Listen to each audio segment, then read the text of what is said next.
वो system of particle है, मतलब बॉडी है जिसमें बहुत सारे पार्टिकल्स हैं और उसका एनालिसिस हम कर रहे हैं।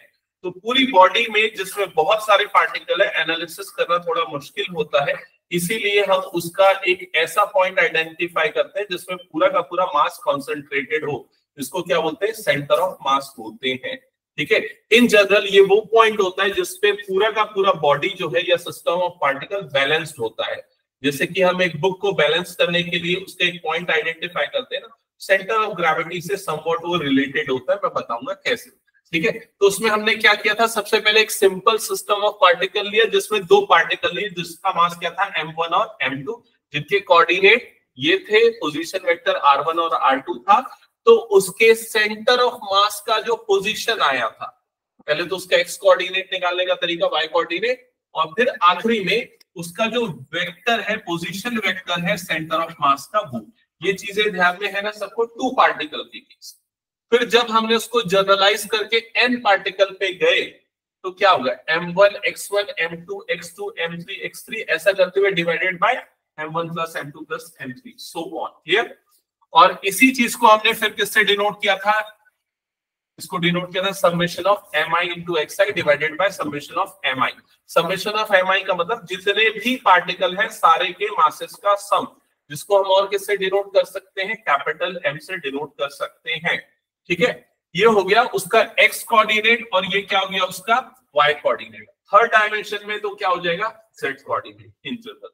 और ये आ गया उसका पोजीशन वेक्टर, किसका, सेंटर ऑफ मास का, इसलिए हम उसको कैपिटल R और CM से डिनोट करें। क्लियर हो गया ये चीज?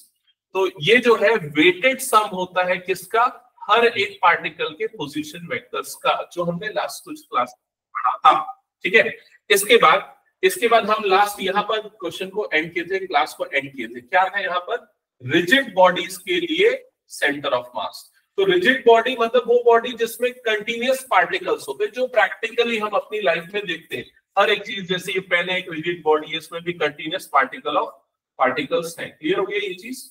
ठीक है, तो यहां पर अगर आपको सेंटर ऑफ मास निकालना है या उसकी पोजीशन निकालनी है तो फॉर्मूला क्या होगा, xcm is equal to integration of x into dm।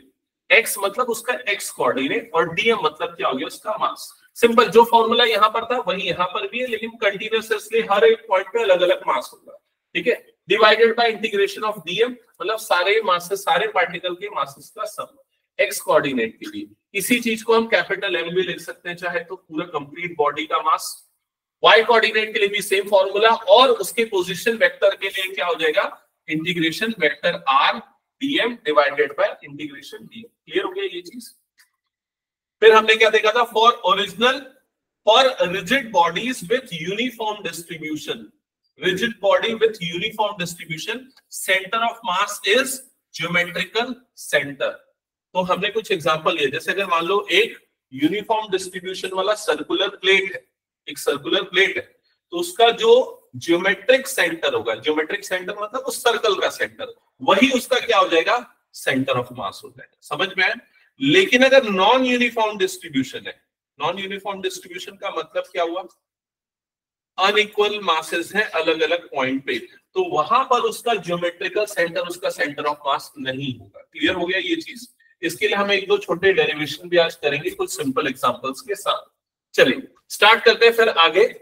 First, हाँ अच्छा, एक और चीज इसमें मैंने नोट की थी, क्या है लास्ट, तो ये जो सेंटर ऑफ मास है ये इनसाइड भी हो सकता है या फिर आउटसाइड भी हो सकता है बॉडी के। तो यहाँ पर देखो सामने ना आपको दो फिगर्स दिख रहे हैं। सबसे फर्स्ट जो फिगर आपको दिख रहा है ये एक रिंग का है, और सेकंड जो दिख रहा है वो एक डिस्क का दिख रहा है। ये एग्जांपल बता रहा है कि भाई देखो रिंग है तो उसका सेंटर ऑफ मास सेंटर पे आ रहा है, लेकिन वो बॉडी पे नहीं है, आउटसाइड द बॉडी है। ठीक है, लेकिन अगर प्लेट के या डिस्क के पॉइंट ऑफ व्यू से देखा जाए तो वो इन द बॉडी है। क्लियर हो गया ये चीज? ठीक है, ओके। अब एक इंपॉर्टेंट डेरिवेशन हम यहां पर करने वाले हैं, इसको नोट करना। Centre of mass depends on distribution of masses. Center of mass depends on distribution of masses. Center of mass depends on distribution of masses. ठीक है, अब इसमें क्या चीज हम डिराइव करने वाले हैं, एक बार इधर पे ध्यान से समझना। मान लो इस तरीके से कोई भी आपका कोई भी आपका डिस्ट्रीब्यूशन है, कोई भी आपका बॉडी है ना। ऑब्वियसली यहाँ पर इसका मास ज्यादा है और यहाँ पर इसका मास क्या है, कम है, तो उसका सेंटर ऑफ मास कहां पर आएगा, ये उस तरफ आएगा जिस एंड पे मास क्या है उसका ज्यादा है। क्लियर हो गया ये चीज। इसी चीज का डेरिवेशन हम यहाँ पर करेंगे, ठीक है। तो centre of mass depends on distribution of masses, it is closer to the massive part, it is closer to the massive part. तो सबसे पहले कंसीडर करो ये दो मासेस हो गए M1 और M2, ड्रॉ कर लो फिगर। ये दो मासेस हो गए M1 और M2, दोनों के बीच का डिस्टेंस हम कंसीडर कर लेते हैं D है, दोनों के बीच का डिस्टेंस हो गया D, ठीक है। और फर्स्ट वाला जो पार्टिकल आपका दिख रहा है, फर्स्ट वाला जो पार्टिकल है उसके कोऑर्डिनेट को हम 0,0 अज्यूम कर लेते हैं। तो सेकंड वाले के कोऑर्डिनेट क्या हो जाएंगे, D,0, क्योंकि दोनों के बीच का डिस्टेंस D है। पहले के मास को हमने M1 लिया है, दूसरे के मास को हमने M2 लिया है, और कंसीडर करते हैं कि यहां पर सेंटर ऑफ मास इस जगह पे आ रहा है जो कि दोनों पार्टिकल्स को ज्वाइन करने वाले लाइन सेगमेंट के बीच में कहीं पर है। और इस पोजीशन से पहले वाले पार्टिकल के डिस्टेंस को हमने R1 और दूसरे वाले पार्टिकल के डिस्टेंस को हमने R2 अज्यूम कर लिया। क्या यहां तक क्लियर हो गया सबको, ठीक है। इनिशियली हमारा असम्पशन है कि M2 जो है उसका मास ज्यादा है M1 से, M2 is greater than M1, ठीक है। अब हमें ये चीज प्रूव करनी पड़ेगी, अगर M2 का मास ज्यादा है तो वो जो सेंटर ऑफ मास है वो M2 के ज्यादा क्लोजर होगा। क्लियर हो गया ये चीज, ठीक है। तो उसको प्रूव करने के लिए सबसे पहले हम इसके x कोऑर्डिनेट निकालते हैं सेंटर ऑफ मास का। तो सेंटर ऑफ मास का x कोऑर्डिनेट निकालने का फॉर्मूला अभी हमने देखा था, क्या था, m1x1 plus m2x2 divided by m1 plus m2। तो यहाँ पर x1 की जगह पे क्या आ जाएगा 0 और x2 की जगह पे क्या आ जाएगा d।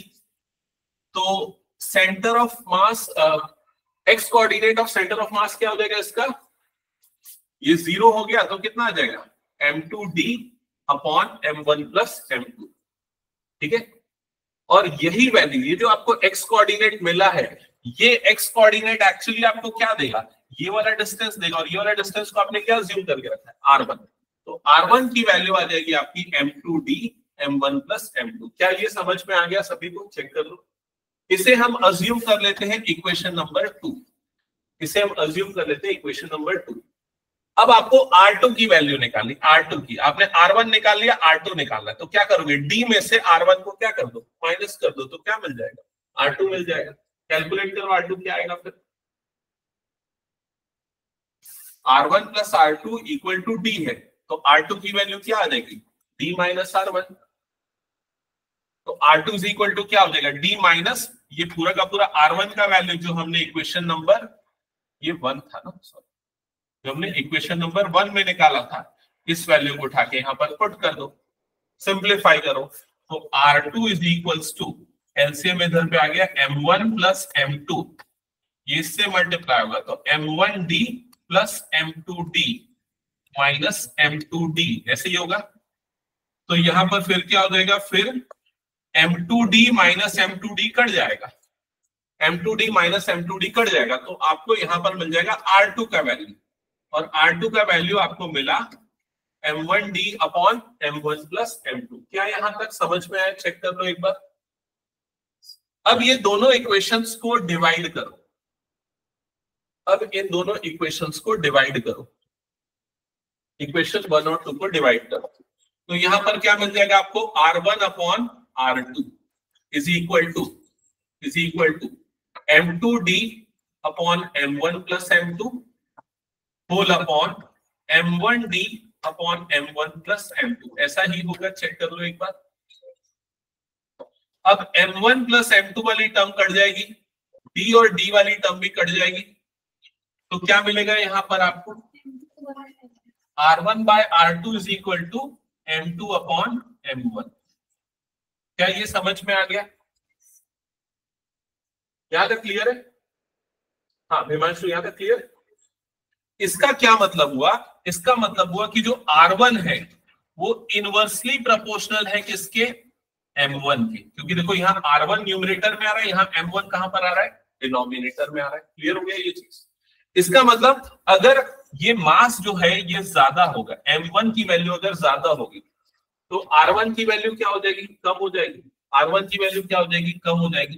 तो जो हैवियर मास है उसके लिए वाला डिस्टेंस क्या हो जाएगा, सेंटर ऑफ मास का डिस्टेंस क्या हो जाएगा, कम हो जाएगा। समझ में आएगी नहीं?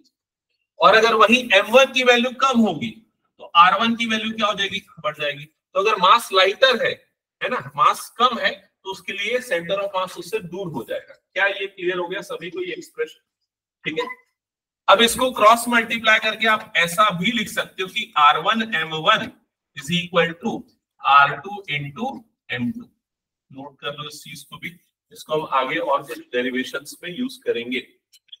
r1 m1 is equal to r2 m2। हो गया यहां तक सबका?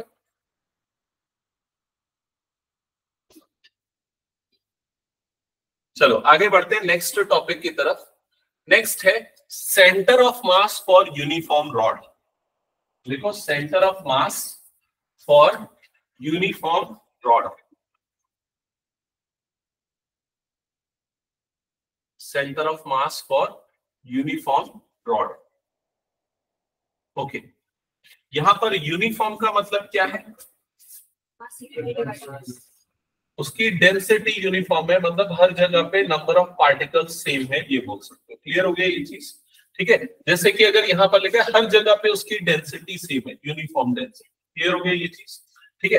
अच्छा अब ये देखो ध्यान रखना, अभी मैंने बताया था centre of mass for rigid body. Rigid body के लिए हमने क्या डिराइव किया था फॉर्मूला, सेंटर ऑफ मास के कोऑर्डिनेट का, याद है कि नहीं? क्या था? एक्स कोऑर्डिनेट के लिए क्या था, ये integration x DM upon integration D है। क्लियर हो गया ये चीज? अब यहां पर जो डीएम है, ये डीएम का मतलब क्या है, स्मॉल मास, उसका स्मॉल मास। क्लियर हो गया ये चीज? मान लेते हैं ये हमारे पास एक रॉड हो गया, मैंने इसका स्मॉल मास लिया, उसको मैंने अज्यूम कर लिया कि क्या है वो डीएम है। क्लियर हो गया ये चीज? ठीक है। तो अब ये जो डीएम की वैल्यू है वो कैसे निकलेगी, तो यहाँ पर डीएम की वैल्यू निकालने के लिए आपको क्या करना पड़ेगा, डेंसिटी मल्टीप्लाइड बाय डायमेंशन। क्या फॉर्मूला, तो ये बेसिक फॉर्मूला तो याद होगा, मास इज इक्वल टू क्या होता था,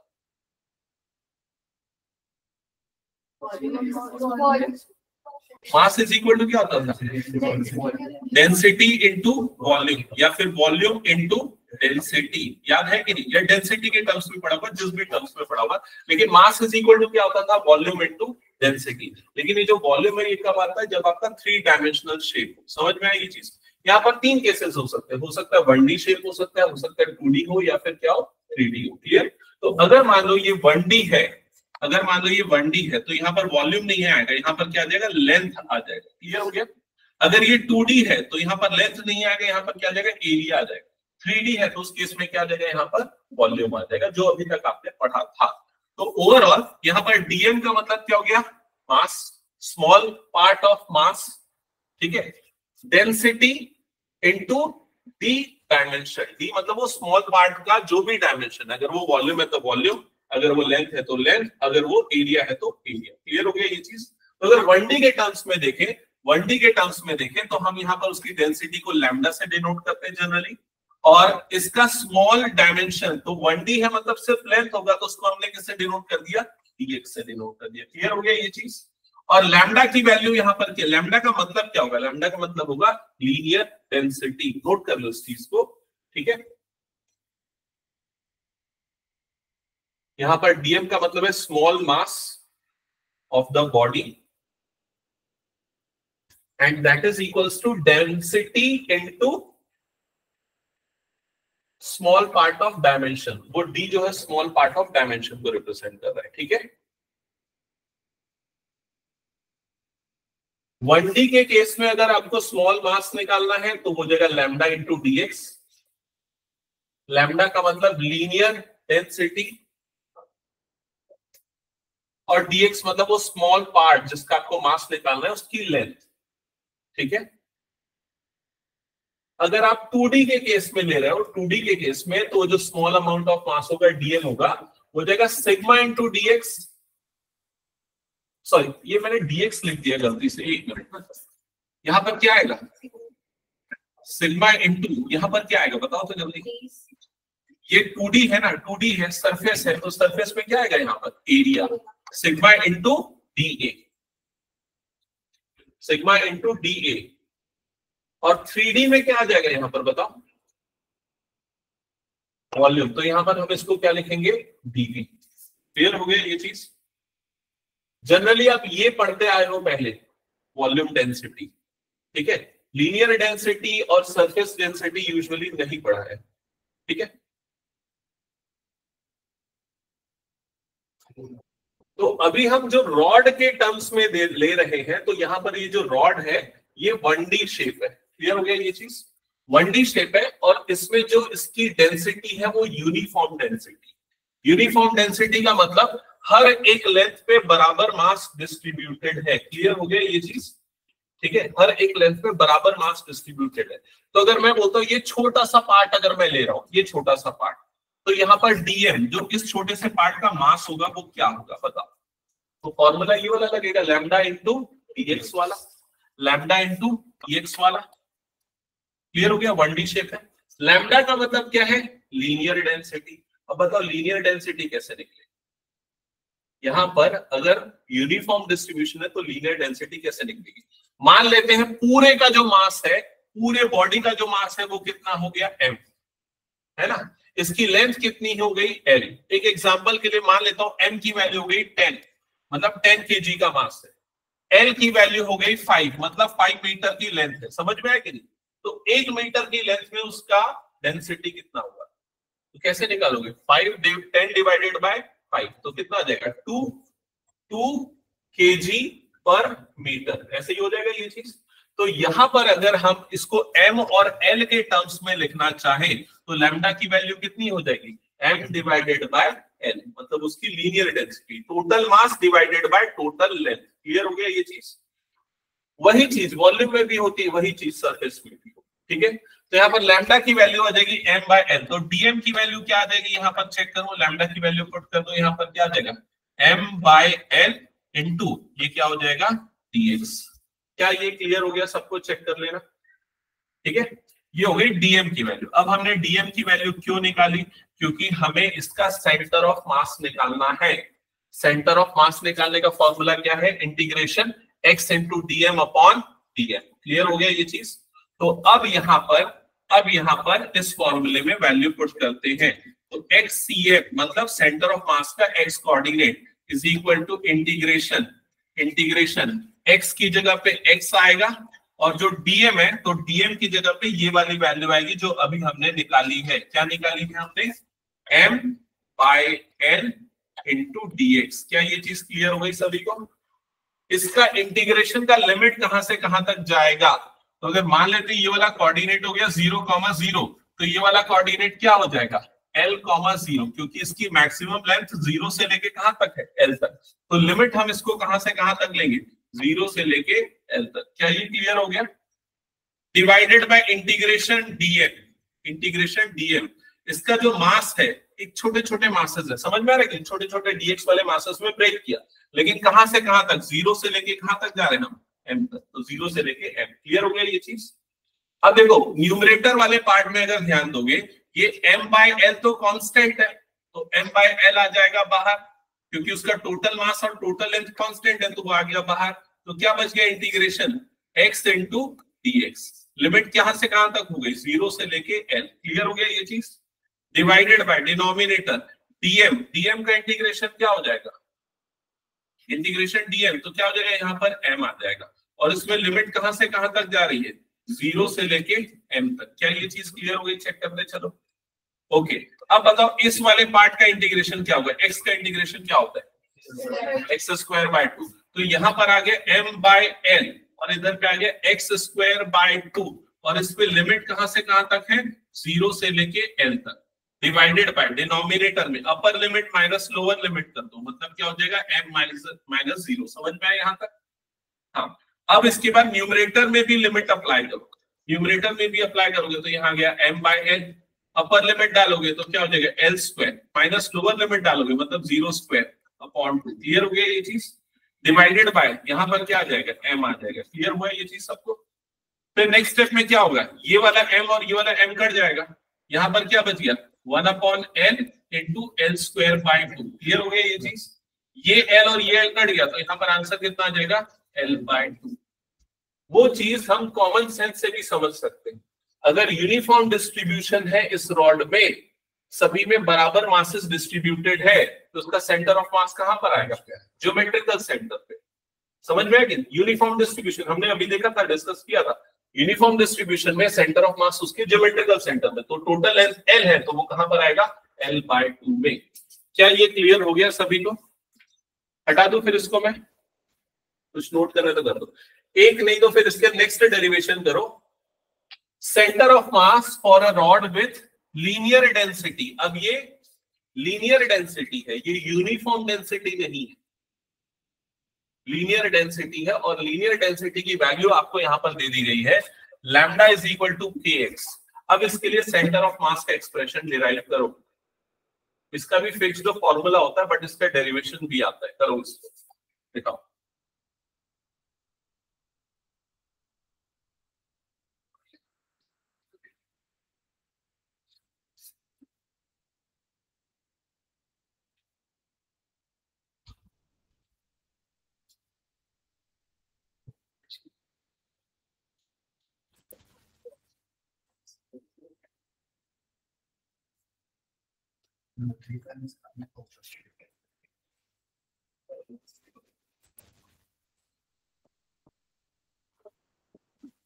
हाँ, तो यहाँ पर डीएम की वैल्यू क्या ले रहे हो, सेम एक्सप्रेशन है, बस यहाँ पर जो डीएम है, डीएम इज इक्वल टू क्या लिखा था हमने, क्या होता है डीएम कैसे निकालते हैं, फॉर 1D। 1D के लिए क्या था, DM is equal to lambda into DX. Lambda क्या था, लीनियर डेंसिटी। पिछले बार लीनियर डेंसिटी कांस्टेंट थी, लेकिन इस बार लीनियर डेंसिटी की वैल्यू यहाँ पर क्या दी हुई है, kx। तो लैम्डा की जगह पे kx पुट कर दो, लैम्डा की जगह पे kx पुट कर दो, तो dm की वैल्यू आ जाएगी kx dx। एक बार चेक करो यहां तक क्लियर हो गया क्या, ऋषभ दिख रहा है वहां से?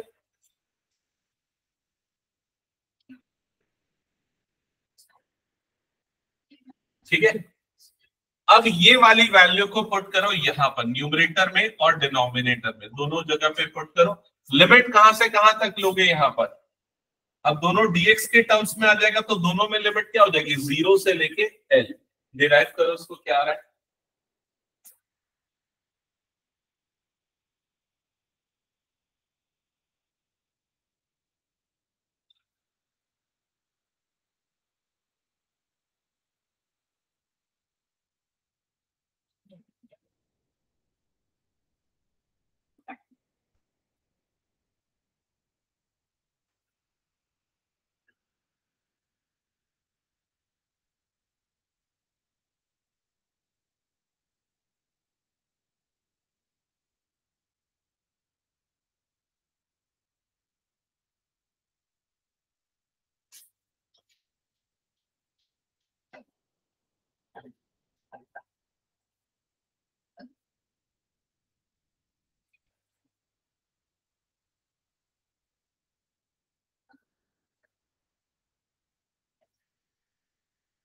इंटीग्रेशन यहाँ पर भी आ जाएगा 0 टू l, और इधर पे क्या आ जाएगा kx dx। चेक करो किया क्या, आगे सॉल्व करो, लिमिट पुट करो, बताओ क्या आ रहा है,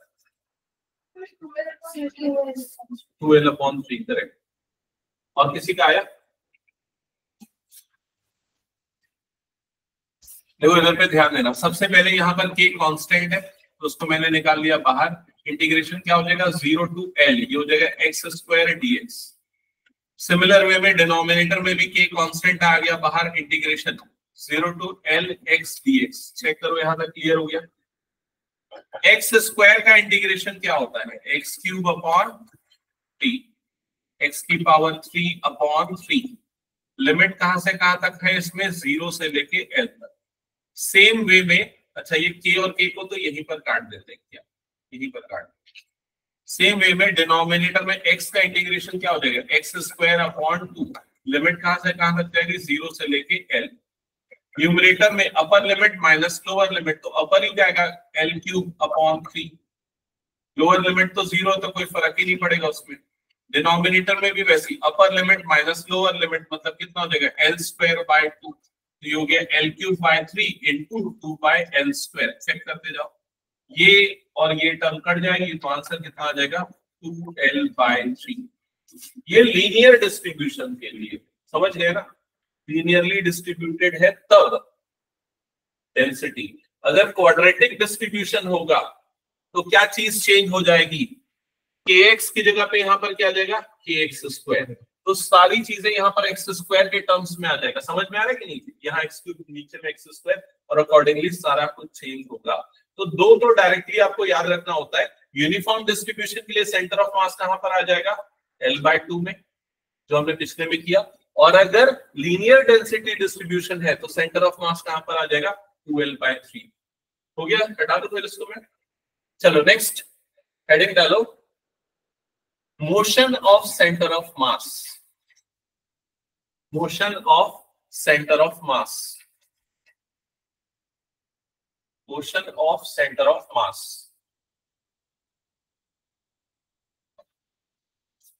सो सपोज एक बॉडी जिसमें n पार्टिकल्स है, each particles has a mass m1 m2 up to mn। उन सभी के position vector r1 r2 r3 up to rn। और सारे पार्टिकल में जो एक्सटर्नल फोर्स लग रहा है उस एक्सटर्नल फोर्स को हम F1 F2 F3 up to Fn से डिनोट कर रहे हैं। क्लियर हो गया ये चीज। तो ये जो एक्सप्रेशन, ये जो इक्वेशन आपको दिख रही है, ये इक्वेशन किस चीज की इक्वेशन है बताओ, किस चीज की इक्वेशन है ये? बिटवीन टू नहीं, यहां पर तो n नंबर ऑफ पार्टिकल्स है। ये है position vector of centre of mass. Vector r मतलब क्या है, पोजीशन वेक्टर। किसका position vector? Centre of mass का। और n नंबर ऑफ पार्टिकल्स है तो उसका। ये हमने ऑलरेडी डिराइव किया पिछली क्लास में, अगर याद होगा। यहां तक क्लियर हो गया। लेकिन अब इसमें एक्सटर्नल फोर्स अप्लाई हो रहा है, मतलब ये मोशन में होगा। मोशन में होगा तो इसमें हम वेलोसिटी, एक्सेलरेशन, सारी चीजों का कैलकुलेशन करेंगे। तो उसके लिए हम क्या करेंगे, पोजीशन वेक्टर को डिफरेंशिएट करेंगे विद रिस्पेक्ट टू टाइम। तो इसलिए देखो मैंने यहाँ पर क्या किया, इस इक्वेशन में क्या मल्टीप्लाई कर दिया, d/dt। क्या ये क्लियर हो गया? ये चीज यहाँ पर भी होगी, राइट साइड में भी होगा। 1/m, ये तो कांस्टेंट हो गया। क्यों कांस्टेंट हो गया? पूरी बॉडी का मास कांस्टेंट हो गया। क्लियर? तो अंदर में क्या आ जाएगा, यहाँ पर इंटीग्रेट, यहाँ पर अंदर का एक्सप्रेशन हो जाएगा d/dt और यहाँ पर आ जाएगा m1 vector r1 plus d/dt, इधर पे क्या हो जाएगा m2 vector r2 and so on. और लास्ट एक्सप्रेशन क्या हो जाएगा, d/dt यहाँ पर हो जाएगा mn वेक्टर rn। क्या यहाँ तक क्लियर हो गया? एक बार चेक कर लो सभी। ठीक है, अब इसके बाद यहाँ पर ये m1 m2 m3 up to mn, ये सारे तो कांस्टेंट है। ये सब कांस्टेंट है तो ये इसका डिफरेंशिएशन नहीं होगा, तो ये बाहर निकल जाएगा, m1 आ जाएगा। तो अब किसका डिफरेंशिएशन हो रहा है? वेक्टर r1 का। वेक्टर r1 क्या है? पोजीशन वेक्टर ऑफ पार्टिकल 1 जिसका मास m1 है। तो अगर उसके पोजीशन का डिफरेंशिएशन कर रहे हैं, है ना, मतलब change in position upon change in time, तो क्या मिलेगा? वेलोसिटी। तो पार्टिकल 1 की वेलोसिटी हो गई। पार्टिकल 1 की वेलोसिटी को हम किससे डिनोट कर देते हैं? v1 से। समझ में आई ये चीज? सिमिलर वे में सेकंड वाला पार्ट क्या बन जाएगा? m2 v2। ऐसा करते हुए सो ऑन, और nth पार्टिकल के लिए क्या जाएगा? mn vn। क्या ये क्लियर हो गया? और जो लेफ्ट हैंड साइड है वो क्या बनेगा, चेक करके बताओ। ये सेंटर ऑफ मास के पोजीशन वेक्टर का डिफरेंशिएशन है। तो क्या मिलेगा? ये भी वेलोसिटी मिलेगा। पोजीशन वेक्टर का डिफरेंशिएशन वेलोसिटी, लेकिन किसकी वेलोसिटी? सेंटर ऑफ मास की वेलोसिटी। तो उसको हम किससे डिनोट करेंगे? VCM से डिनोट करेंगे। क्लियर हो गया ये चीज? जिसको हम जनरलाइज करके चाहे तो ऐसा भी लिख सकते हैं, VCM is equals to summation MI divided by capital M। ठीक है, तो जैसे डिस्प्लेसमेंट के लिए फॉर्मूला बना था वही फॉर्मूला किसके लिए बन गया? वेलोसिटी के लिए। एक्सेलरेशन के लिए भी क्या सेम होगा, चेक कर लो। Acceleration for centre of mass, उसको हम किससे डिनोट करेंगे? ACM से। That is equal to d/dt of VCM। और इसका डिफरेंशिएशन होगा तो यहाँ पर क्या आ जाएगा? d/dt of V1 d by dt of v2, मतलब हर एक पार्टिकल की वेलोसिटी उसको हम डिनोट करेंगे 1/m अंडर ब्रैकेट, यहाँ पर आ जाएगा m1 a1 plus m2 a2 plus so on up to mn an, या फिर जनरलाइज करके लिख सकते हैं हम 1/m summation mi into ai। ठीक है, ये सब देखो, इन सब पे बेस्ड न्यूमेरिकल बनेंगे। पोजीशन पे बेस्ड तो हमने किया ही था, वेलोसिटी पे भी बेस्ड बनेगा, एक्सेलरेशन पे भी बेस्ड बनेगा। क्लियर हो गया ये चीज? तो ये अभी मैं 1D के केस में समझ रहा हूँ। 1D के केस में, या 1D के केस में देखेंगे तो x वाला आ जाएगा, 2D के केस में देखेंगे तो यहाँ पर रोटेशन चेंज होगा। ध्यान से समझना। नॉर्मल जनरली मैं ACM लिख रहा हूँ, मतलब एक्सेलरेशन ऑफ सेंटर ऑफ मास है ना। इसमें x वाला भी कंपोनेंट हो सकता है, y वाला भी कंपोनेंट हो सकता है, और अगर 3D में हो रहा है तो कौन सा हो जाएगा, z वाला भी कंपोनेंट होगा। ये ध्यान में रखना अगर क्वेश्चन के फॉर्म में आता है तो। ठीक है, हटा दो ये पूरा। चलो नेक्स्ट आगे बढ़ते हैं। Isolated system. अच्छा, एक चीज इसमें ना, इस डेरिवेशन में एक और चीज हम थोड़ा सा फाइनलाइज करते हैं, इसको थोड़ा ध्यान देना। इसी डेरिवेशन को अगर मैं आगे बढ़ाता हूं तो ये m को इधर क्रॉस मल्टीप्लाई कर देता हूं, क्या हो जाएगा ये एक्सप्रेशन देखो, ACM into m that is equals to क्या देगा, समेशन mi इंटू ai। ऐसा ही होगा। क्लियर हो गया ये चीज? अब ये कैपिटल M इंटू ACM ये क्या है, मास इंटू एक्सेलरेशन, मतलब क्या है, फोर्स। ये नेट फोर्स जो उस पे अप्लाई हो रहा है, समझ में आया कि नहीं? Net external force. इसको स्टार्टिंग में देखो हमने F1 F2 F3 जो हर एक पार्टिकल पे लगने वाला फोर्स है, लेकिन ये कौन सा फोर्स है, नेट एक्सटर्नल फोर्स।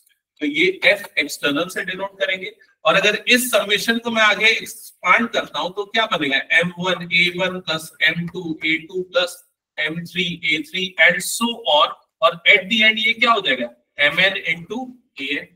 ऐसे ही होगा, mn इंटू an। तो मास इंटू एक्सेलरेशन, मतलब ये क्या हो गया, फोर्स। किसके लिए फोर्स है ये, फर्स्ट वाले पार्टिकल के लिए, m1 वाले पार्टिकल के लिए, जिसको हम किससे डिनोट करेंगे, f1। f1 मतलब force applied on first particle. फिर सिमिलर वे में ये क्या हो जाएगा, plus vector f2 force applied on second particle and so on up to vector fn। Clear हो गया सबको ये चीज? तो हर एक पार्टिकल में जो total force, individual force apply हो रहा है, उसका जो वेक्टर सम है that will be equals to net external force. जैसे अगर आप किसी बॉडी को फोर्स लगा के, एक्सटर्नल फोर्स लगा के उसको धक्का दे रहे हो, तो आप उस बॉडी के हर एक पार्टिकल के कांटेक्ट में, किसी पे फोर्स F1 है, किसी पे फोर्स F2 है, किसी पे फोर्स X3, तो ऐसा करते हुए जो टोटल फोर्स लगेगा that will be the total force exerted by you और external source on the centre of the mass. Clear? Okay, next चीज इस पे आते हैं, आइसोलेटेड सिस्टम। आइसोलेटेड सिस्टम मतलब अगर मान लो एक्सटर्नल फोर्स जो अप्लाई कर रहे हैं वो क्या हो गया, जीरो। ये जो एक्सटर्नल फोर्स है ये क्या हो गया, जीरो। ध्यान से देखना, एक्सटर्नल फोर्स अगर जीरो है, अगर इस एक्सप्रेशन को देखें, इस एक्सप्रेशन को देखें, तो ये हमारा एक्सटर्नल फोर्स है। ठीक है, F एक्सटर्नल की वैल्यू यहां से क्या आ जाएगी, यहां से ये हो जाएगी समेशन mi इंटू ai, या उसी को हम क्या लिख सकते हैं, उसी को हम लिख सकते हैं m इंटू ACM, ये भी लिख सकते हैं। ठीक है, अगर मान लो एक्सटर्नल फोर्स जीरो है, मतलब एक्सेलरेशन क्या हो जाएगा उसका, जीरो। अगर ये वाली वैल्यू जीरो, तो एक्सेलरेशन ऑफ सेंटर ऑफ मास क्या हो जाएगा, जीरो। क्लियर हो गया ये चीज? और एक्सेलरेशन कब जीरो होता है, एक्सेलरेशन कैसे डिफाइन होता है, change in velocity upon change in time. Calculus के टर्म्स में देखें तो वेलोसिटी का डिफरेंशिएशन, और वेलोसिटी का डिफरेंशिएशन कब जीरो होता है, जब या तो वेलोसिटी जीरो हो या तो वेलोसिटी कांस्टेंट हो, 1 2 3 4 5, क्योंकि उनका डिफरेंशिएशन क्या हो जाता है, जीरो। तो अगर इस चीज को हम देखेंगे, अगर एक्सटर्नल फोर्स जीरो है मतलब एक्सेलरेशन क्या हो गया, जीरो। एक्सेलरेशन जीरो दो कंडीशन में हो सकता है, या तो उसकी वेलोसिटी जीरो हो या फिर उसकी वेलोसिटी क्या हो, कांस्टेंट हो। क्लियर हो गया ये चीज? अगर वेलोसिटी जीरो है मतलब पार्टिकल किस पे है, रेस्ट पे। अगर वेलोसिटी कांस्टेंट है मतलब पार्टिकल मोशन पे है, लेकिन वो कौन सा मोशन है, यूनिफॉर्म मोशन। क्लियर हो गया ये चीज? अब इंपॉर्टेंट कंक्लूजन क्या है इसका, अगर रेस्ट पे है तो उसका नेट मोमेंटम क्या होगा, 0। और अगर यूनिफॉर्म मोशन पे है तो उसका नेट मोमेंटम क्या होगा, कांस्टेंट। समझ में? ये चीज को, समरी को नोट डाउन करो, इसमें बेसिक छोटा सा न्यूमेरिकल है सामने, ठीक है। इसमें आपको m की वैल्यू, स्मॉल m की वैल्यू बतानी है। Initially they are at rest, initially they are at rest, no external forces applied, no external forces applied.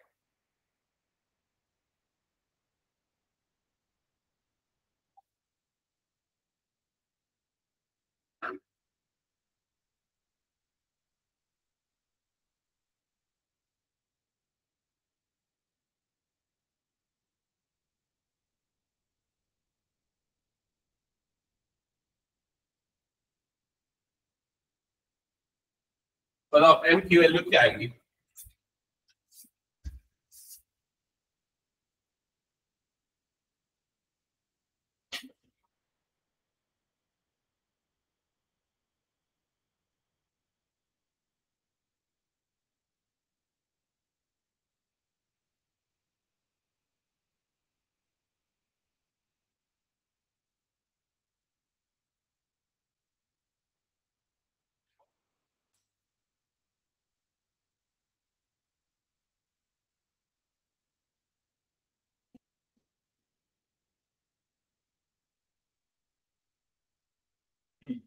Correct. और बाकी लोग 1 क्यों आया बताओ?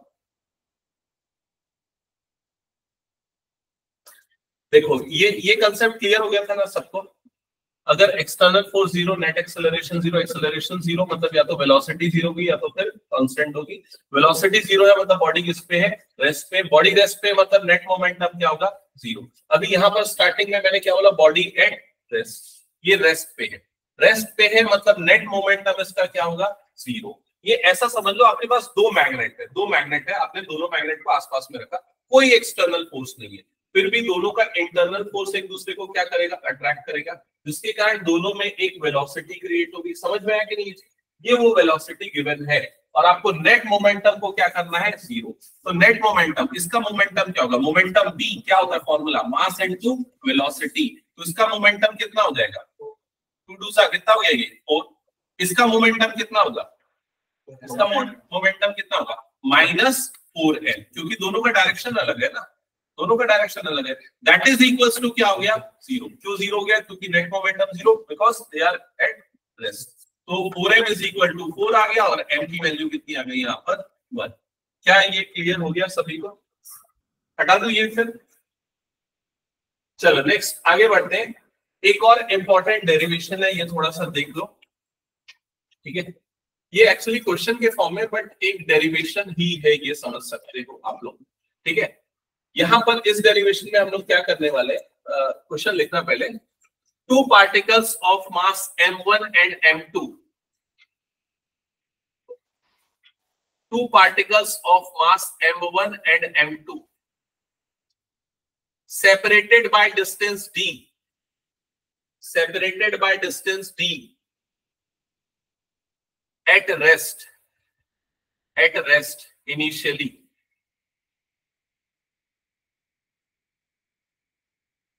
they move towards each other, they move towards each other under mutual interaction, under mutual interaction, where will they meet, where will they meet, where will they meet, okay.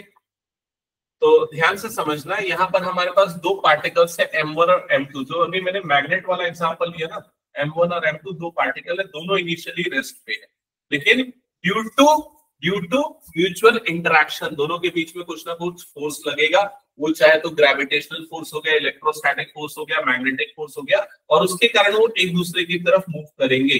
जब वो move करेंगे तो वो जाके पॉइंट पे जाके मिलेंगे, clear हो गया? वो किस पॉइंट पे जाके मिलेंगे, उनका क्या होगा, सेंटर ऑफ मास होगा। आपको उसका डिस्टेंस निकालना है दोनों से, क्लियर हो गया ये चीज? तो सबसे पहले ये डायग्राम बना लो, पहला मास जिसको m1, दूसरे मास को m2 ले लो। यहां पर दोनों का सेंटर ऑफ मास आ गया cm, मास m1 का cm से डिस्टेंस d1 और दूसरे वाले का d2।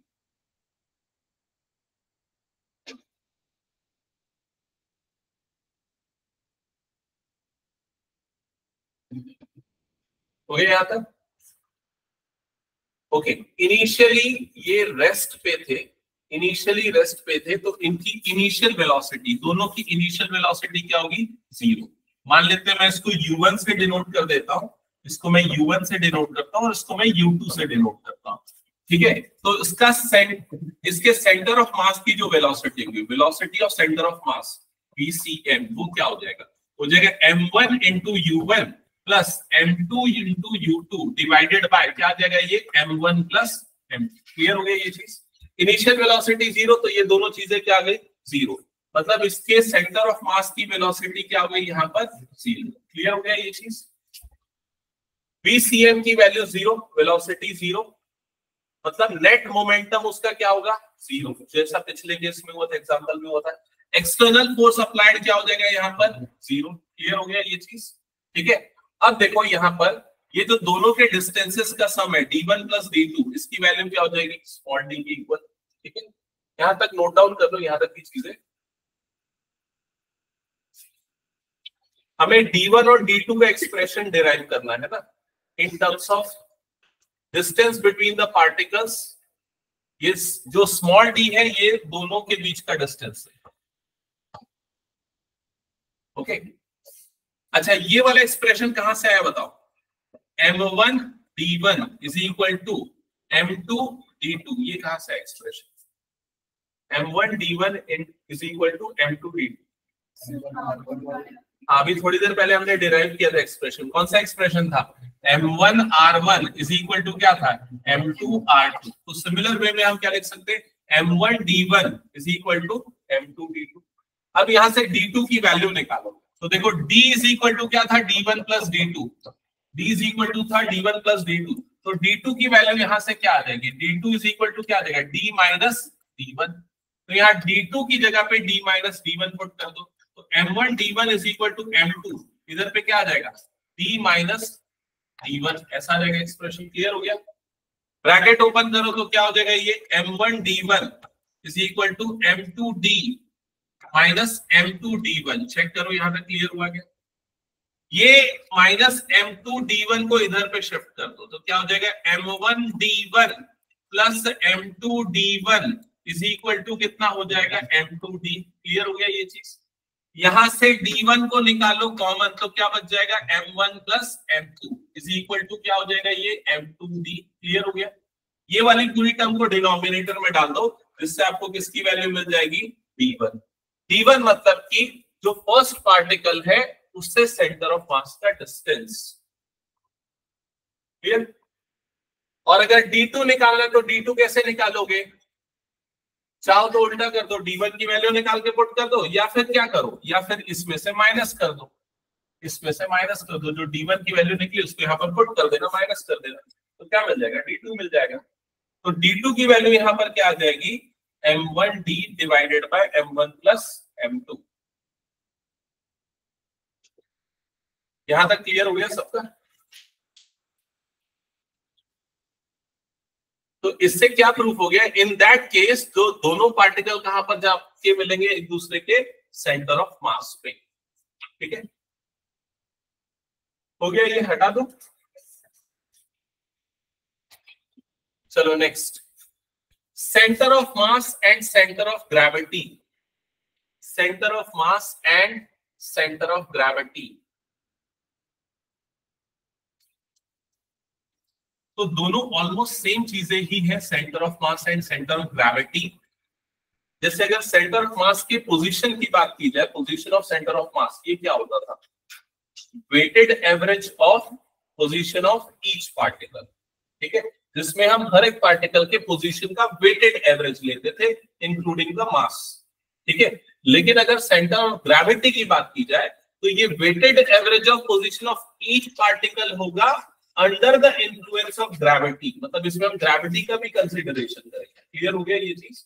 तो यहाँ पर इसमें ये जो RCG दिख रहा है इसका मतलब क्या है, position of centre of gravity, और इसमें क्या हो जाएगा MI इंटू GI, GI मतलब उस पार्टिकल में जो ग्रेविटेशनल फोर्स लग रहा है वो आता है, डिवाइडेड बाय समेशन में भी क्या आ जाएगा MI इंटू GI।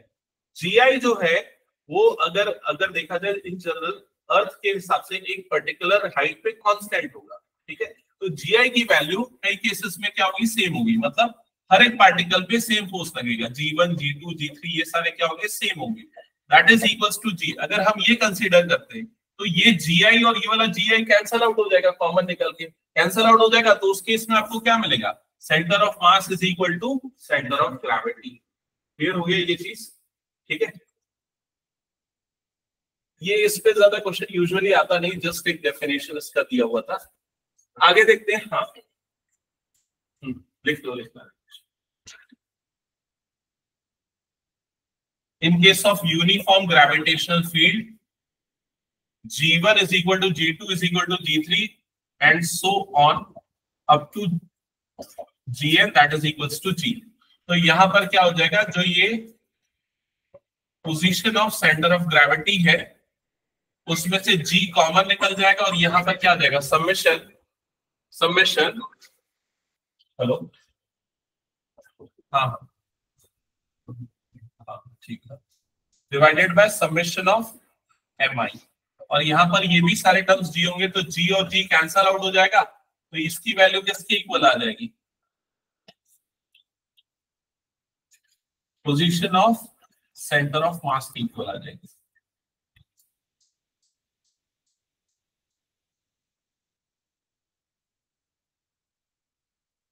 हो गया क्या ये,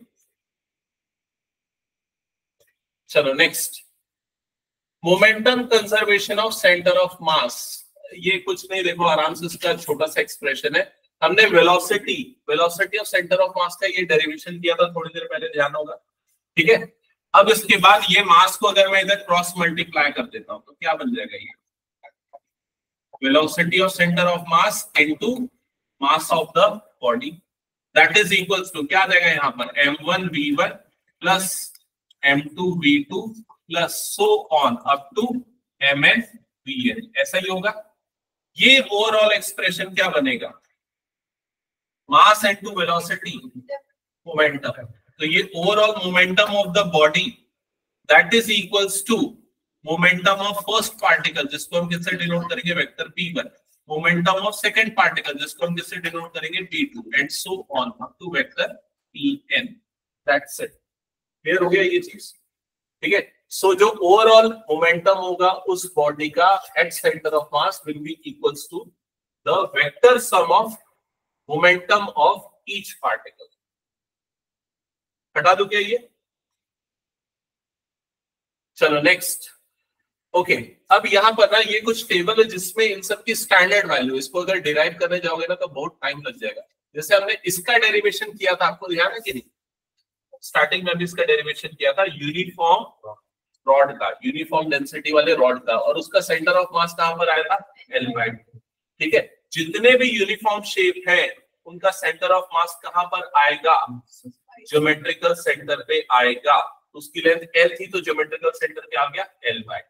ये स्क्वायर है तो स्क्वायर का ज्योमेट्रिकल सेंटर कहां पर आएगा, दोनों डायगोनल के इंटरसेक्शन पे, क्लियर, जो कि क्या हो जाएगा A/2, A/2, A/2, A/2 उसके सेंटर ऑफ मास का कोऑर्डिनेट। उसी तरीके से देखो ये एक रेक्टेंगल हो गया यूनिफॉर्म डेंसिटी वाला, तो उसका सेंटर ऑफ मास दोनों डायगोनल्स के इंटरसेक्शन पे, इस पॉइंट पे, तो क्या होगा कोऑर्डिनेट उसका, x कोऑर्डिनेट A/2 और y कोऑर्डिनेट कितना आ जाएगा B/2। समझ में आ रहा है कि नहीं ये चीज। फिर उसके बाद ये क्या है, ट्राइंगल, ट्राइंगल का सेंटर ऑफ मास कहां पर आएगा, सेंट्रॉइड पे। कैसे निकालते, x1 + x2 + xb/2। हमने कुछ एक क्वेश्चन लास्ट क्लास में भी जो किए थे इसको।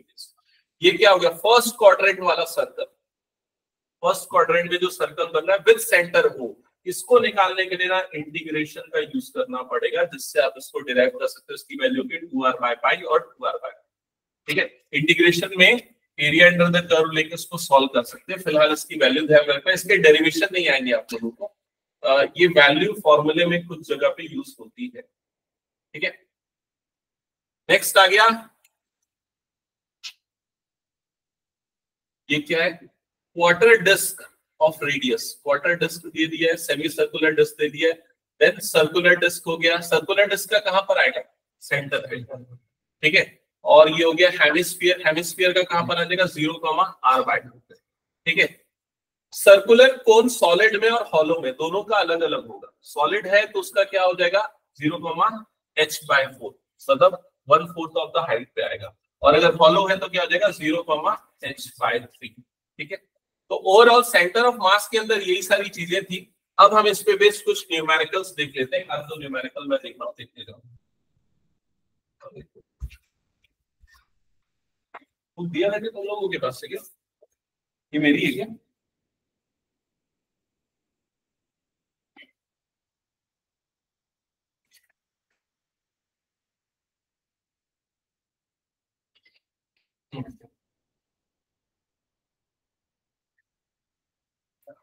ओके, तो फर्स्ट क्वेश्चन मूव करना।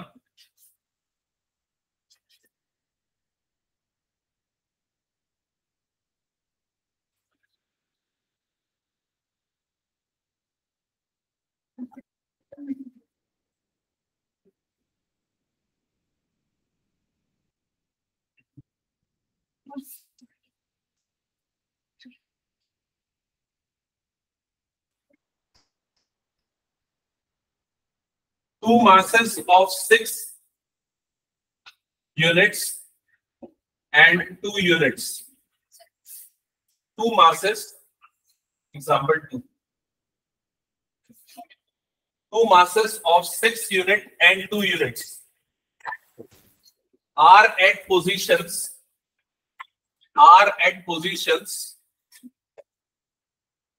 6i minus 7j, are at position 6i and 7j,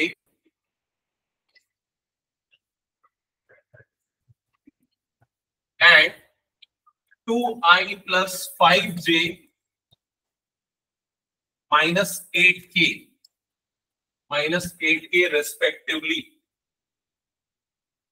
Full stop. Find the position of center of mass. Find the position of center of mass. Find the position of center of mass.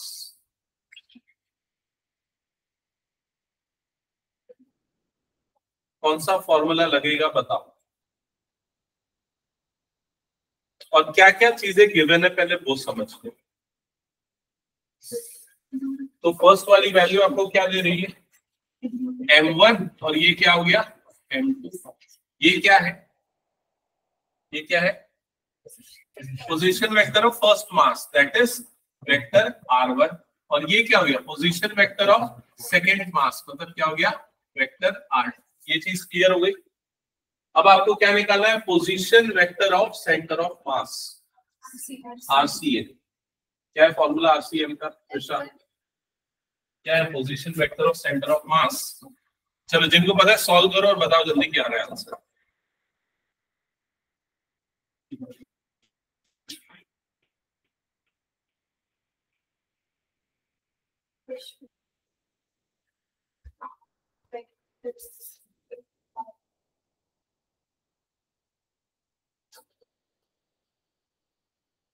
m1 vector r1 plus m2 vector r2 divided by m1 plus m2। वो continuous distribution के लिए है जो तुमने integration वाला किया। यहाँ पर सिर्फ 2 पार्टिकल है तो 2 पार्टिकल में ये लगेगा, ठीक है।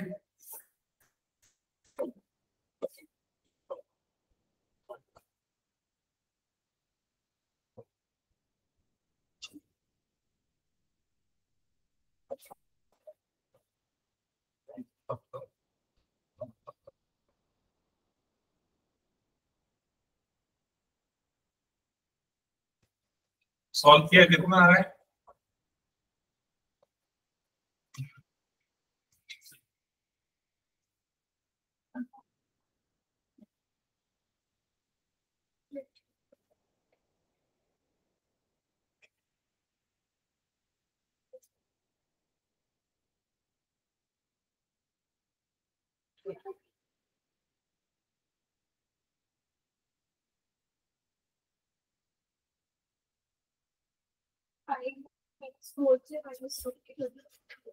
5i minus 4j minus 2k, और बाकी लोगों का आएगी नहीं। सिंपल है, 6 6 36, 36 plus 2 38, 38 by 8।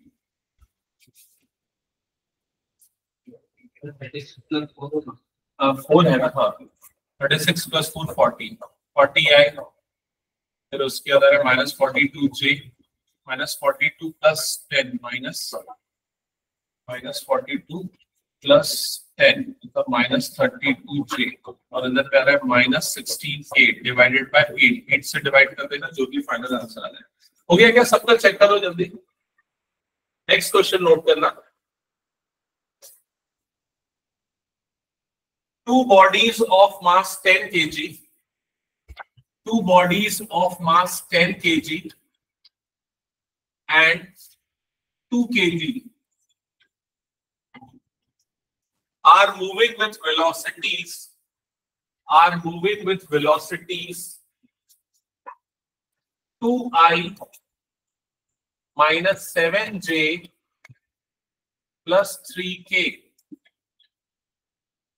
and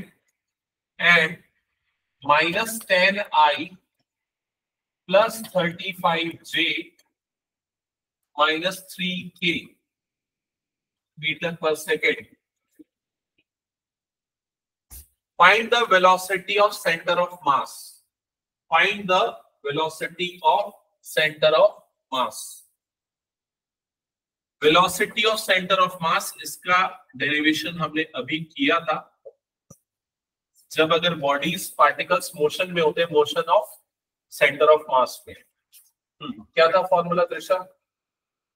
velocity of centre of mass is equals to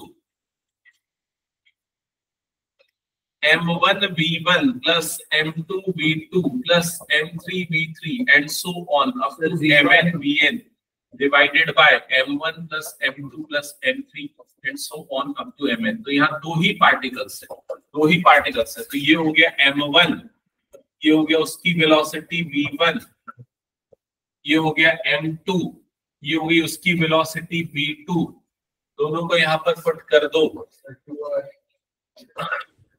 कितना आएगा? 10 into this, मतलब ये जगह 20i minus 70j plus 30k plus ये 2 से मल्टीप्लाई होगा माइनस 20i प्लस 70j और इधर पे आ जाएगा माइनस 6k डिवाइडेड बाय 12। तो कितना आ रहा है? ये plus 20i minus 20i cut जाएगा, प्लस 70 माइनस 70 कट जाएगा, 30 और माइनस 6 मतलब कितना हो जाएगा? 24k डिवाइडेड बाय 12 मतलब कितना आ जाएगा? 2। ठीक है, तो वेलोसिटी उसकी कौन से डायरेक्शन में है? सिर्फ z एक्सिस के डायरेक्शन। यहां तक हो गया सबका? चेक करो एक बार। चलो नेक्स्ट क्वेश्चन नोट करना। पोजीशन हो गया, वेलोसिटी हो गया, अब एक्सेलरेशन पे बेस्ड क्वेश्चन है, सेम चीजें होने वाली है। ठीक है, फॉर्मूला बस एक्सेलरेशन का लगेगा, लेकिन इसमें थोड़ा सा एक ट्विस्ट होगा, ध्यान से सुनना। A particle of mass capital M, a particle of mass capital M has an acceleration of 3 meter per second square, has an acceleration of 3 meter per second square in the direction of x-axis, in the direction of x-axis. Another particle of mass 2m, another particle of mass 2m has an acceleration of 3 meter per second square, 3 meter per second square in the direction of y-axis, in the direction of y-axis, in the direction of y-axis. हो गया? Note किया? Find the acceleration of center of mass, its magnitude and direction. Find the magnitude of acceleration, find the acceleration of center of mass and the acceleration of center of mass, its magnitude and direction.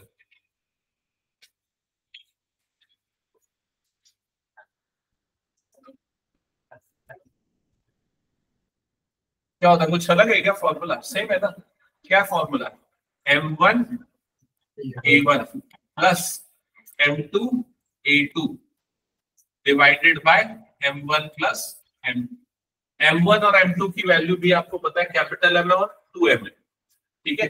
और vector a1 vector a2 क्या है, ये सोच समझ के रखो, बस ये चीज ध्यान रखो। हाँ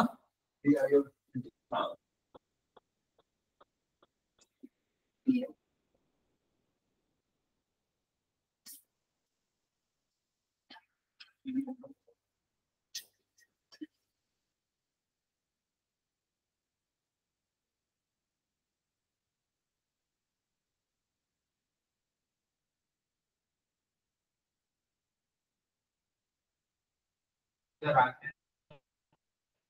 वेक्टर फॉर्म में बता रहे हैं सर, I के प्लस 2m j के m नहीं आएगा, कैंसल आउट हो जाएगा ना, m कॉमन है sir 2 I plus 2 I plus 2 j magnitude हां I प्लस 2 j आ गया क्या? देखो यहाँ पर कुछ नहीं, यहाँ इसने m1 की वैल्यू तो डायरेक्टली दे दी है, ये m2 की वैल्यू डायरेक्टली दे दी है, ये यहाँ तक क्लियर हुआ।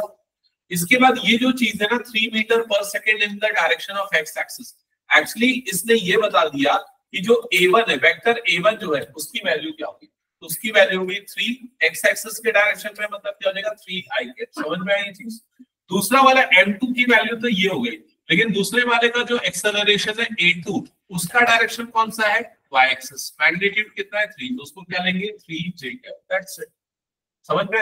यहाँ पर वैल्यू को पुट कर दो तो m1 की जगह पे कैपिटल M आ जाएगा, इधर पे आ गया 3i, प्लस m2 की जगह पे 2m आ जाएगा, इधर पे आ जाएगा 3j cap, divided by m plus 2m, ऐसा ही हो जाएगा। क्लियर? फिर उसके बाद ये आ जाएगा, दोनों से m निकाल लो कॉमन, तो ये आ जाएगा 3i plus 6j cap, divided by यहाँ पर m प्लस 2m, मतलब कितना हो जाएगा 3m, दोनों से m और m काट दो, अपॉन में 3 आ रहा है तो ये कटेगा, तो कितना हो जाएगा i प्लस 2j। ये हो गया उसके सेंटर ऑफ मास का एक्सेलरेशन। अब इसका अगर मैग्नीट्यूड निकालने बोलता है तो मैग्नीट्यूड कैसे निकलता है, रूट ओवर i के कोफिशिएंट का स्क्वायर प्लस j के कोफिशिएंट का स्क्वायर, ये तो है नहीं, तो ऐसे तो कितना हो जाएगा रूट 5। ठीक है, डायरेक्शन पूछ रहा है, डायरेक्शन, तो डायरेक्शन कैसे निकलेगा, tan theta is equals to क्या होता है y upon x, y upon x मतलब कितना आ जाएगा 2 अपॉन 1, और जो भी थीटा की वैल्यू आएगी tan इनवर्स हो गई है 45 नहीं आएगा, 42/1 है ना, 1/2। हटा दूं क्या ये क्वेश्चन? चलो नेक्स्ट क्वेश्चन नोट करो। क्वेश्चन है, two uniform rods A and B, two uniform rods A and B of same cross section, of same cross section, having length 2 and 3 meter, having length 2 and 3 meter, and having masses per unit length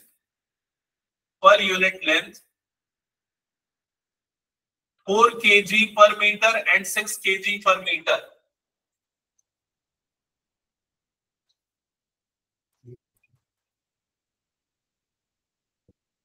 Having masses 4 kg per meter and 6 kg per meter respectively,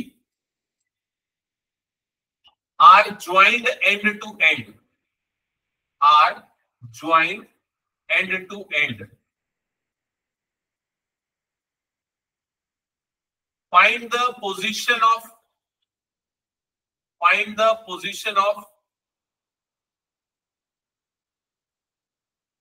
find the position of center of mass combined center of mass of combined rod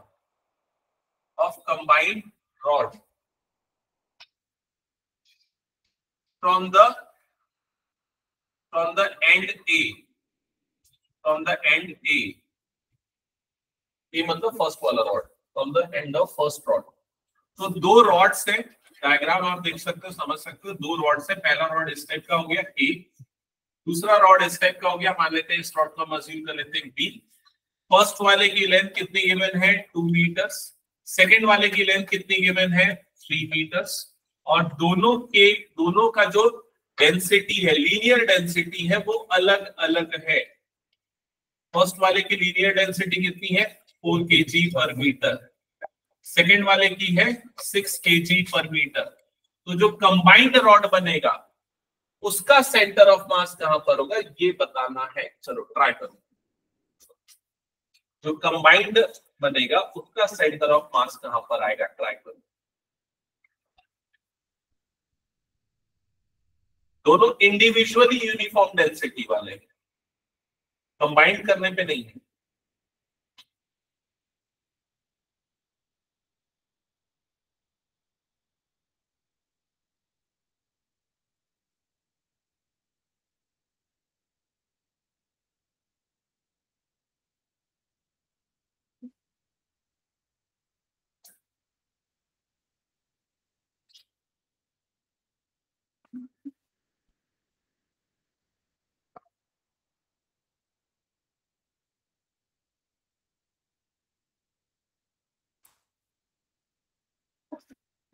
बताओ क्या थोड़ा hit करूं? Answer 2 point something कुछ आएगा।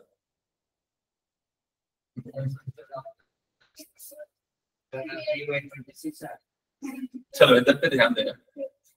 देखो सबसे पहले ये यूनिफॉर्म डेंसिटी है, इसका लेंथ कितना है 2। यूनिफॉर्म डेंसिटी के लिए सेंटर ऑफ मास कैसे निकालते हैं?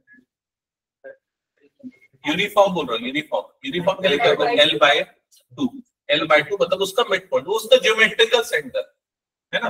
तो इसका सेंटर ऑफ मास क्या होगा, ए का सेंटर ऑफ मास क्या होगा ये बताओ। इसको मैं CA से डिनोट कर देता हूँ, तो ये कितना आ जाएगा 1 मीटर या 1 यूनिट जो भी ले लो। क्या ये समझ में आ गया? इसका सेंटर ऑफ मास कहां पर आएगा बताओ। इसका सेंटर ऑफ मास कहां पर आएगा, इसके बीच में आएगा। इसके बीच में मतलब कि क्या हो जाएगा, उसको आप ले सकते हो 1.5 मीटर। क्या ये क्लियर हो गया? अभी इंडिविजुअल सेंटर ऑफ मासेस है जब दोनों कंबाइंड नहीं है। जब दोनों कंबाइंड हो गए तब यहां पर ध्यान देना, पहले वाले का सेंटर ऑफ मास कहां पर आ रहा है, यहां पर आ रहा है 1 मीटर के डिस्टेंस पे आ रहा है। क्लियर हो गया? दूसरे वाले का सेंटर ऑफ मास कहां पर आ रहा है, यहां पर आ रहा है। इसका अगर यहां से डिस्टेंस देखा जाए, ओरिजिन से डिस्टेंस देखा जाए तो कितना होगा, तो ये 2 हो गया और ये कितना हो गया 1.5, मतलब ये कितना हो गया 3.5। क्या ये समझ में आ गया? सेंटर ऑफ मास का मतलब क्या होता है, वो पॉइंट उस बॉडी का जिसपे पूरा मास कॉन्सेंट्रेटेड होता है। क्लियर हो गया? तो अब आप इसको दो सेपरेट रॉड न देख के 2 पार्टिकल्स ले लो। एक पार्टिकल ये हो गया और दूसरा पार्टिकल क्या हो गया, ये हो गया। एक पार्टिकल की पोजीशन ये है, मतलब x1 की वैल्यू ये है, दूसरे पार्टिकल की पोजीशन ये है, मतलब x2 की वैल्यू ये है। तो x1 और x2 मिल गया। अब जो दोनों का कंबाइंड बनेगा उसका सेंटर ऑफ मास का पोजीशन कहां पर आएगा, बीच में कहीं आएगा। समझ में आ रहा है कि नहीं? तो वो जो xcm की वैल्यू आएगी वो निकालने के लिए फॉर्मूला क्या लगेगा, m1 x1 plus m2 x2 divided by m1 plus m2, यही लगेगा फॉर्मूला। समझ में आया कि नहीं? अब देखो x1 और x2 की वैल्यू है आपके पास, m1 और m2 की वैल्यू आपके को डायरेक्टली नहीं दी है, इनडायरेक्टली दी है। हाँ, तो m1 की वैल्यू क्या आएगी, m1 निकालने के लिए आप सिर्फ यूनिट को पहचान लो तो भी समझ जाओगे। देखो L को मल्टीप्लाई कर दो उसकी डेंसिटी से, लेंथ को मल्टीप्लाई कर दो लीनियर डेंसिटी से, तो मीटर मीटर कट जाएगा, क्या बच जाएगा, केजी में आ जाएगा। समझ में आएगी नहीं? तो कितना आ जाएगा ये 8 kg। तो m1 की वैल्यू आ जाएगी 8 kg। m2 की वैल्यू कितनी आएगी, m2 की वैल्यू आ जाएगी 18 kg। दोनों को यहाँ पर पुट कर दो। आपको कंबाइंड बॉडी का सेंटर ऑफ मास मिल जाएगा। समझ में आए ये चीज?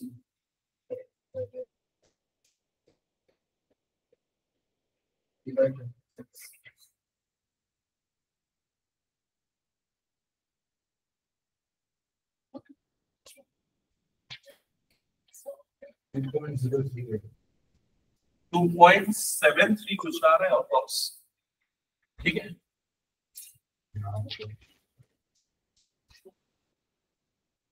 ओके। और भी इसके कई सारे क्वेश्चन एक बार करेंगे हम आगे, इसको धीरे धीरे करते हुए। फिलहाल जो किया उसको एक बार प्रैक्टिस करना, ठीक है।